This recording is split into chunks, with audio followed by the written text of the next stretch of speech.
to Banco de Oro or BDO. FU. Yan lang naman ang nasabi niya sa Banco de Oro dahil sa pera niyang pinaghirapan na biglang nawala. Sayang. Hapon ko tong perang to. And that's it. It's all gone. I'm creating this video because I just got hacked today. I don't know how. Wala akong na-receive na OTP. Nagulat na lang ako right after my live. Nawala ng pera yung 3 accounts ko sa BDO. Literal guys, I'm gonna show it to you right now via green screen. Ano na lang natira sa akin. Guys, literally ano lang pera ko. Ito nakita nyo kaya Alonzo pang surgery niya. Dapat yan. And Jenny, na-label pang bayad ko sa mga sewer, sa tahian, sa tela. Wala, 48 pesos na lang. Grabe, sa halos parang isang iglap lang nawala yung pinaghirapan. Kaya dobling ingat talaga. So I called BDO right away. How did I find out? Because right after my live, bumaba ako sa tita ko, yung accountant ko. Sabi ko, tita, tara bayad na tayo sa utang para ma-set aside ko na yung pera para sa surgery ni Alonzo dahil we had a good week. And then pagbukas ko, yan yung nakita ko. And then nagtatanso, tumawag kami sa BDO. Wala silang kwenta. Like, wala talaga. And then sinabi nila sa akin na hack daw ako dahil sa QR code. So what are you trying to say, BDO, that anyone, if you will sell like me as a business owner, sa lahat na may QR code, pwede sila ma-hack dahil sa QR code? And ano yung sistema na yun? Sobrang sakit lang kasi pinaghirapan ko yun. BDO naman!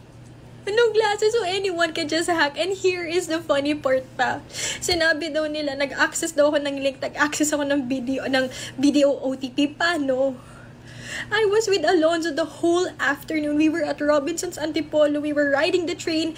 We were at Tom's World. I didn't even use my phone. The transaction happened at 12:59 p.m. I did not receive any OTP. And here's the worst part. Ang isang online transaction, ang maximum lang yan is 50 to 100k pesos per day. Pero na-withdraw nila 184. Lahat yun para sa surgery ni Alonzo.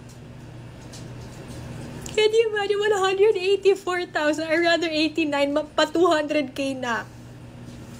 200k, one chance, like multiple transactions, hindi man lang nag-alert si BDO, wala man lang na stinop kasi it's new to the account for me to like transfer that much. Like 50k, wait, pakita ko sa inyo. Ganyan, sunod-sunod, ayan o, 12:59 today, I was with Alonzo. May proof ako, may videos ako na nasa train kami, sumasakay kami sa train around Robinson's Antipolo. And they told me that I accessed it. How? That's the worst part pa, 3 accounts nakuha nila. Paano, diba? My numbers are not linked or alam mo yun, di ko alam. Sobrang yung security ko, password ko, sobrang double check ko. Wala akong na-receive kahit anong OTP, not even an email, not even anything.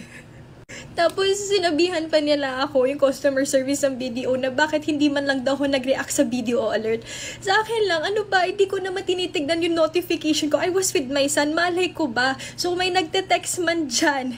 Bakit ko papansinin? Wala naman ako ginawang transactions. Usually, sa mga BDO alert, oh, you have to pay this, you have to pay that.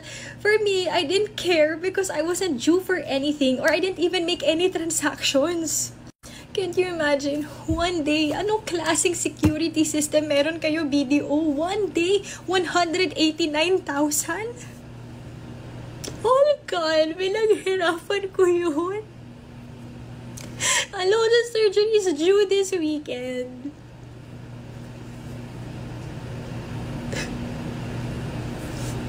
Hindi ko alam. And then they said 5 days pa daw maghihintay and there's no assurance daw dahil nga OTP required. Wala nga ako na-receive na OTP. Obviously naman eh. Paano ko gagawin yun? Diba? Wala nga ako kanina. Nakasakay zoo ako. Ang sakit lang. Can you imagine? Yun lang pera ko. Yun na lang. I don't know, like, yun na lang pero sakit. Si Alonzo pa. I know I have to move forward and fight. Pero alam mo yung inisip mo na parang paano na bukas? Panay na to? Paano na? I'm due to buy Alonzo's milk medicines tomorrow. May therapy siya sa Wednesday. Ganun to find out 98 pesos lang meron ka. Tapos yung inipo mo pang surgery ni Zoe for months, it's all gone. Tapos yung babayaran mo pa sa tahian, yung pinaghirapan mong life selling for weeks, it's all gone. BDO, ayusin nyo naman yung sistema nyo. How will you allow multiple transaction in one afternoon, even few minutes nga lang? 189,000 just like that? I'm gonna fight for this. I will actually go to Bangko Sentral. Gagawin ko lahat. Kasi mismo yung customer service nagsabi sa amin ng BDO na hack ako dahil sa QR code sa pagbayad ng customer. So paano na lahat? Paano na lahat ng businesses ngayon if they have that social engineering thing to hack on a QR code, hindi lahat ma-hack na? Hindi man lang, wala man lang transaction or alert or a system wherein to stop that type of hacking? Ang BS naman ng sistema niyo. I wanna move forward. I wanna do but I can't calm down. Kanina pala ako sinasabihan to create a statement pero hindi ko magawa. Nanginigig ako kanina ba? Pinaghirapan ko yung pera na yun. Hindi ko alam. Sana video, please do tag video. Ewan ko video, gawin nyo ng paraan. Grabe talaga, nakakatakot na ngayon mag-invest sa bangko.